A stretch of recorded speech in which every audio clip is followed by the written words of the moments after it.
The James Webb Space Telescope will be the biggest optical and infrared astronomical observatory ever placed in orbit. Its sun shield is the size of a tennis court, and it has a 6.5-metre mirror in honeycomb-shaped sections equivalent to a building 3 stories high. But it's not just the size and cutting-edge technology that is exciting astronomers and space scientists.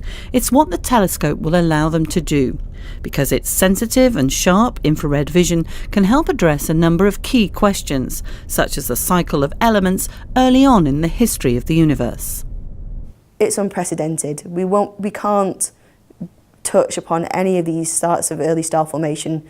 We don't know how these elements are produced. We don't know what is it, supernova, is it dying stars like our sun that are important in these galaxies.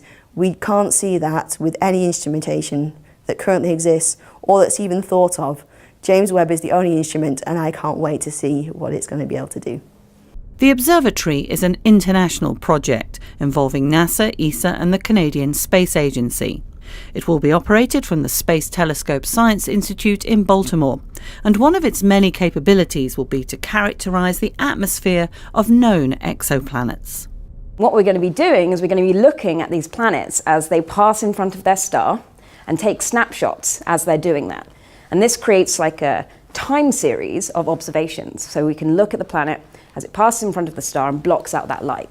And from that, what we're looking for is the signatures of the starlight that shines through the atmosphere before it reaches the telescope.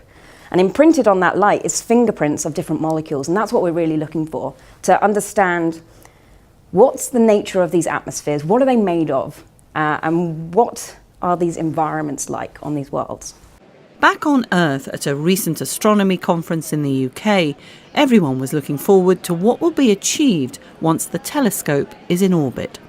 I think the great thing about Webb is that it actually touches all of astronomy. So because it's so flexible, you can use it to study things inside our own solar system, but you can also use it to find examples of the very first galaxies. So it really is spanning almost the entire history of the universe. Astronomers have made giant steps in our understanding of the universe over the past decades, but there remains much to learn about our cosmic origins, and the range of questions waiting to be answered is causing high expectations. From solar system to cosmology, stellar population. So we're very excited to see what Webb will be able to do. And as usual for these observatories, the great surprise will be the unexpected. Anything that we can't even dream of right now, but Webb will do. The James Webb Space Telescope will complement existing observatories, but with its unprecedented combination of infrared vision, increased sensitivity and image sharpness, it will also be a huge leap forward. We're still a few years away from the telescope's launch on a European Ariane rocket, but like all the best things in life, it's definitely worth the wait.